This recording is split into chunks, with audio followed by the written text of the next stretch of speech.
আসসালামু আলাইকুম বন্ধুরা, সবাই কেমন আছেন? আশা করব আপনারা সবাই অনেক বেশি ভালো আছেন। তো দেখুন বন্ধুরা, আমি আবার ছাদে উঠে পড়েছি। এখন বাজে 12টা 5।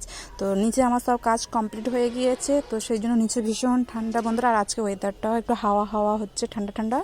তো সেই জন্য আমি ছাদে উঠে চলে এলাম কিছুক্ষণের জন্য। আবার নিচে গিয়ে ছেলেগুলো সব গোসল করছে, ওদেরকে ভাত দিতে হবে। তো 10-15 মিনিট থাকবো আমি ছাদের মধ্যে। দেখুন কত সুন্দর গাছগুলো, কত বড় হয়ে যাচ্ছে দিনকে দিন। টমেটোও ধরেছে, এই দেখুন সব গাছেই ছোটো ছোটো করে টমেটো ধরে গিয়েছে।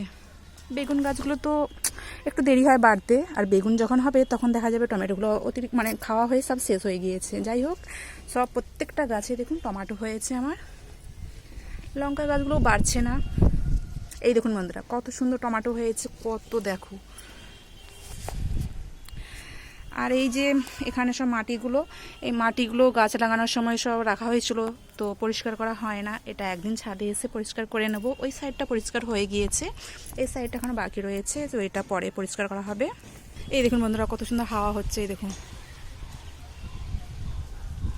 অনেক আজকে ঠান্ডা ঠান্ডা হাওয়া হচ্ছে।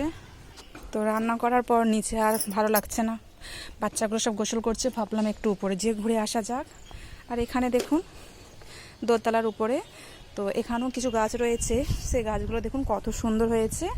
এই যে ধনেপাতা গাছগুলো লাগিয়েছিলাম, ধনেপাতাগুলো তো খুব একটা খাওয়া হলোই না, তো একদম ছোট ছোট হয়েছিল। তারপর দেখুন কত সুন্দর গাছ বেরিয়ে গিয়েছে, সব ধনেপাতার গাছগুলো কত সুন্দর হাওয়াতে নাড়াচাড়া করছে, দেখতেই পাচ্ছেন। এইগুলো যে কী গাছ আমি তো বুঝতেই পারছি না বন্ধুরা। দেখুন এইভাবে ঠিক লম্বা হয়ে উঠে যাচ্ছে ফলের মতো। কী গাছ আপনারা যদি জানেন অবশ্যই আমাকে কমেন্টে জানাবেন। ফুলগুলো দেখুন বন্ধুরা, কত সুন্দর লাগছে।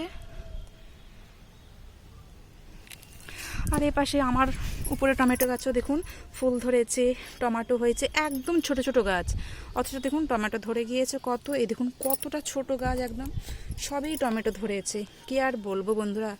এর মধ্যে আমি এই যে আমার ড্রাগন গাছ শ্বশুর বাড়ি থেকে আমার হাজব্যান্ড উনি আমাকে এনে দিয়েছিলেন, তো এটাও আমি এর মধ্যে লাগিয়ে দিয়েছি।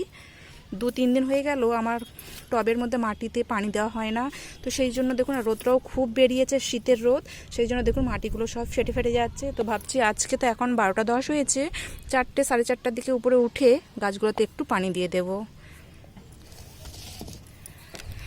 দেখুন বন্ধুরা কত সুন্দর। এখানেও বেগুন গাছগুলো দেখুন, বেগুন গাছ বড় হতেও দেরি লাগে, আবার এর যখন বেগুন হবে তখনও অনেক টাইম লাগে। তো যাই হোক, টমেটোটা আগে খাওয়া হয়ে যাবে। এই দেখুন বন্ধুরা, ওয়েদার কত সুন্দর একদম। এই যে লঙ্কা গাছ দেখতেই পাচ্ছেন, একদম চিটচিটে টাইপের হয়ে গিয়েছে, বাড়ছেই না। দেখুন এই যে ধনেপাতা হয়ে আছে, এটাকে হাতে করে তুলে নিয়ে একটু পালিয়ে যাব, আর তো নেই। দেখুন বন্ধুরা এতটা হয়েছে। আর এই দেখুন পুঁই মেজরি সব কেমন হয়ে গিয়েছে। এখানেও দেখুন পুঁই মেজরি হয়ে আছে, লাল লাল হয়ে গিয়েছে একদম, এগুলো আর খাওয়া যাবে না। যাই হোক বন্ধুরা, সবাই ভালো থাকবেন। এখানেই আমি আমার ভিডিওটা শেষ করছি। ভালো লাগলে অবশ্যই পাশে থাকবেন, কমেন্ট করবেন। বাই, খোদা হাফেজ।